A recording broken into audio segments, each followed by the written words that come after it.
మల్కాజ్గిరి సభలో CM Revanth Reddy BJP అభ్యర్థి ఈటెల రాజేందర్ ప్రధాని మోడీ కేసీఆర్ పై విరుచుకుపడ్డారు. మల్కాజ్గిరిలో బీఆర్ఎస్ కు ఓటేస్తే పరోక్షంగా ఈటెల రాజేందర్ కు వేసినట్లే అన్నారు. కేసీఆర్ మోడీ చీకటి ఒప్పందంలో భాగంగానే ఈటెల రాజేందర్ ను బీజేపీ అభ్యర్థిగా నియమించారని ఆరోపించారు. 10 ఏళ్లు మోడీ భారతదేశాన్ని ఆకలి రాజ్యంగా మార్చారని, పాకిస్తాన్, బంగ్లాదేశ్ కంటే వెనుకబడేలా చేశారని విమర్శించారు. దేశంలో ఆకలి ఎక్కువ ఉంది, పేదలు అన్నం దొరకక చస్తున్నారని సర్వే చేస్తే భారతదేశం 111వ స్థానంలో నిలబడ్డది. 125 దేశాలు ఉంటే ఈ దేశం ఆకలి ఇండెక్స్ లో 111వ స్థానంలో ఉంది. నిజంగా నరేంద్ర మోడీ గారు సిగ్గుతో తల వంచుకోవాలి. పాకిస్తాన్, బంగ్లాదేశ్ కంటే భారతదేశం వెనుకబడ్డది. ఇంత దరిద్రం దేశంలో తాండవిస్తుంటే మతం ముసుగులో రాజకీయ ప్రయోజనం కోసం ప్రయత్నం చేయడం ఇది మంచిదా? ఇట్లాంటి నరేంద్ర మోడీతోని కల్వకుంట్ల చంద్రశేఖరరావు చీకటి ఒప్పందం చేసుకొని ఇక్కడ అభ్యర్థిని ఎట్లాంటి వాళ్ళని పెట్టిందో చూడండి. టీఆర్ఎస్ చేసే ప్రతి ఓటు మూసీలేసినట్టే అది రాజేందర్కు పరోక్షంగా ప్రయోజనం ఉంటుంది. అందుకే టీఆర్ఎస్ కార్యకర్తలకు, నాయకులకు నేను విజ్ఞప్తి చేస్తున్నా, మీ నాయకుడు ఎప్పుడో మిమ్మల్ని తాకట్టు పెట్టిండు, నరేంద్ర మోడీకి తెగ నమ్మిండు. అందుకే మీరున్నది టీఆర్ఎస్ లో అయినా నేను సూటిగా అడుగుతున్న ఈటెల రాజేందర్ని 2014, 2019లో నరేంద్ర మోడీ గారు ఇచ్చిన హామీల మీద నువ్వు చర్చకు సిద్ధంగా ఉన్నావా? నువ్వు ఒకవేళ సిద్ధమైతే మా మైనంపల్లి హనుమంతరావును చర్చలకు పంపిస్తా.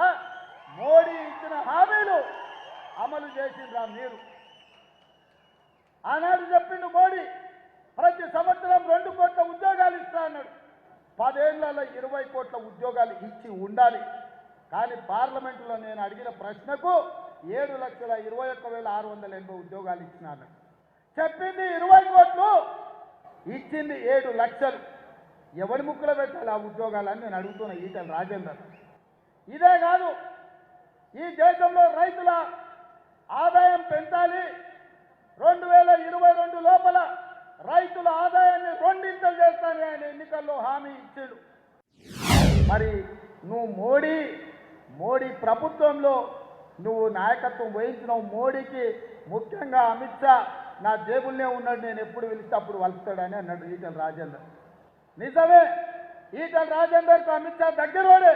మరి దగ్గరోడైతే కేంద్ర హోంశాఖ మంత్రిగా ఉన్న అమిత్ షా తోటి ఎందుకు ఈటెల రాజేందర్ కేసీఆర్ అవినీతి మీద, కాళేశ్వరం ప్రాజెక్టు మీద, హైదరాబాద్ చుట్టూతా ఆక్రమించుకున్న భూముల మీద, ధరణి పోర్టల్ అడ్డం పెట్టి కొల్లగొట్టిన 1000 కోట్ల రూపాయల మీద, కేసీఆర్ కుటుంబం మీద, కల్వకుంట్ల తారక రామారావు అవినీతి మీద ఈటెల రాజేందర్ విచారణకు ఎందుకు ఆదేశాలు తీసుకురాలే అమిత్ షా నుంచి అని నేను అడుగుతున్నా.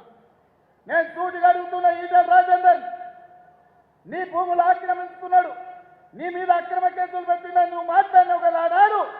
నువ్వు ఎమ్మెల్యేగా దాదాపుగా 3 ఏళ్ళు బీజేపీ ఎమ్మెల్యేగా అమిత్ షా మనిషిగా ఉన్నావు కదా. ఏ ఒక్క రోజైనా ఆనాటి ప్రభుత్వం కల్వకుంట్ల చంద్రశేఖరరావు అవినీతి మీద ఒక్క ఫిర్యాదు అయినా చేసినవా?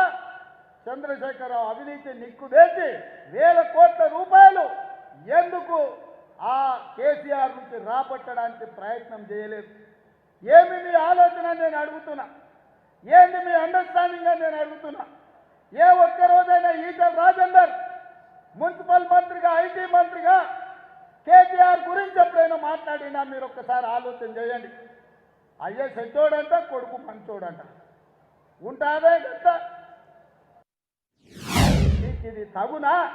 ఎన్నికల్లో నెగ్గడం కోసం ఇంత నీచమైన రాజకీయాలు చేస్తావా?